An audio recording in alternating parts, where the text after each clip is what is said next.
तुम्हें उस इवेंट के बारे में भी पता है जो प्रणय ने मेरे लिए रखा है? टीना ने रितिका की तरफ देखते हुए रणविजय से पूछा। उसे लगा कि रितिका ने उसे बताया होगा, लेकिन रितिका ने ना में सर हिला दिया। इस इंडस्ट्री में मैं जो कुछ भी जानना चाहता हूँ वो जान लेता हूँ, रणविजय ने मुस्कुराते हुए कहा।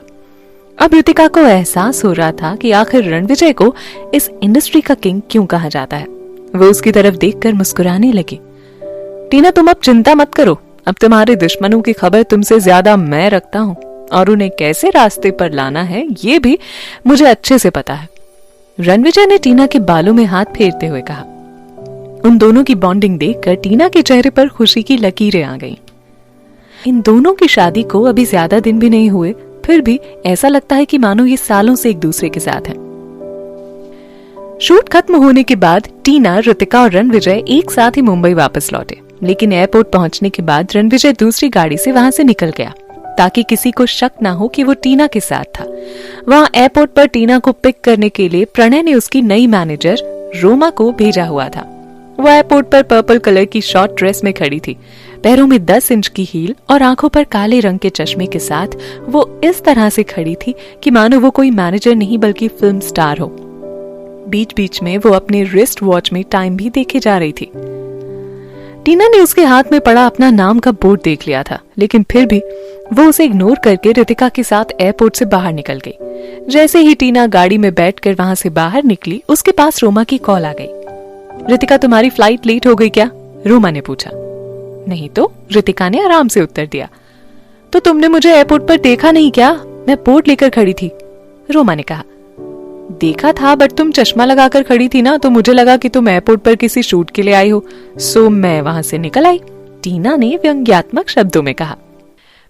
मैं, रोमा ने गुस्से में आकर फोन रख दिया और फिर वहां से भागते हुए ऑफिस के लिए निकल पड़ी। रोमा ने इस इंडस्ट्री में कुछ दिन पहले ही काम करना शुरू किया है। उसने कुछ छोटे मोटे मॉडल्स को फेमस होने में भी मदद की है, लेकिन अभी तक वो कुछ ऐसा नहीं कर सकी जिससे कि उसकी इमेज अच्छी बन सके। यूसुफा ने ही उसे टीना के लिए चुना है ताकि वो उसके इशारे पर काम करती रहे। उसे टीना पर बहुत गुस्सा आ रहा था। इस आउटडेटेड मॉडल की इतनी हिम्मत कैसे हो गई? उसे मेरी रिस्पेक्ट करनी चाहिए। 20 मिनट में टीना की कार पीजी ग्रुप के ऑफिस में पहुंच गई। गाड़ी से उतरकर वो सीधे ही प्रणय के ऑफिस में पहुंच गई। गुस्से में उसने ऑफिस का दरवाजा खोला और जाकर प्रणय के सामने खड़ी हो गई। अभी तक मुझे तुम्हारा जवाब नहीं मिला, क्या वाकई में तुम्हारे और यूसुफा के बीच कुछ चल रहा है?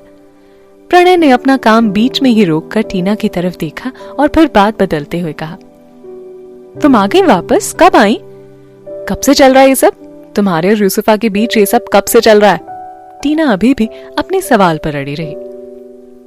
टीना, प्रणय चिल्ला पड़ा, तुम्हें पता है तुम कितनी बकवास करने लग गई हो अब? बस अब बहुत हो गया तुम्हारा, टीना ने प्रणय की आंखों में ध्यान से देखते हुए कहा। प्रणय, तुम दोनों मुझे खिलौना समझते हो, जब चाहो खेलो और फिर फेंक दो।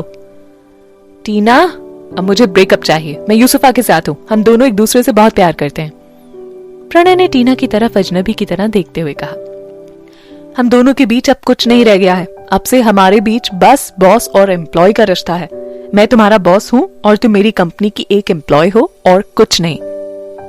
टीना को प्रणय की बातों से कोई फर्क ही नहीं पड़ा। उसने कहा, प्रणय, मुझे ये भी पता है कि तुम मेरा कॉन्ट्रैक्ट भी नहीं खत्म करोगे, क्योंकि तुम्हें लगता है कि अगर तुम मुझे फ्री कर दोगे तो यूसुफा कभी इस मॉडलिंग इंडस्ट्री में खुद को खड़ा नहीं कर पाएगी, इसीलिए तुमने मेरे लिए ये इवेंट भी रखा है ना? टीना ने पूछा। अभी तुम्हारे स्टेटस के अनुसार ना ये इवेंट तुम्हारे लिए बिल्कुल ठीक है, और हाँ, अब से रोमा तुम्हारी नई मैनेजर है, तुम्हें उसके सारे ऑर्डर फॉलो करने होंगे। प्रणय ने डॉक्यूमेंट्स के कुछ पन्ने पलटते हुए कहा। टीना ने कोई जवाब नहीं दिया। इस वक्त उसे किसी बात का दुख नहीं हो रहा था, बल्कि उसे बहुत गुस्सा आ रहा था। तुम्हें पता है प्रणय, जो लोग किसी के साथ धोखा करते हैं ना, उनका अंत हमेशा बुरा ही होता है, टीना ने गुस्से से भरे लफ्जों में कहा और फिर वो ऑफिस से बाहर निकल गई। उसका इशारा पीजी ग्रुप की बर्बादी पर था। टीना अपने कमरे में लौट आई। वो अभी बैठी हुई थी कि उसकी नई मैनेजर रोमा गुस्से में लाल हुई उसके सामने आकर खड़ी हो गई। तुम्हें पता नहीं है क्या कि अब से मैं तुम्हारी मैनेजर हूँ और तुम मेरी आर्टिस्ट हो, और तुम्हें मेरे ऑर्डर्स फॉलो करने हैं? तुम्हें इंडस्ट्री में काम नहीं करना है क्या? तुम्हारी इतनी हिम्मत कैसे हो गई कि तुमने मुझसे इस तरह से बात की? उसकी बातें सुनने के बाद टीना उठ खड़ी हुई और फिर उसके पास जाकर कहा, क्या कहा तुमने अभी, जरा रिपीट करना तो। मैंने कहा कि तुम्हारी हिम्मत कैसे हुई मुझसे इस तरह बात करने की।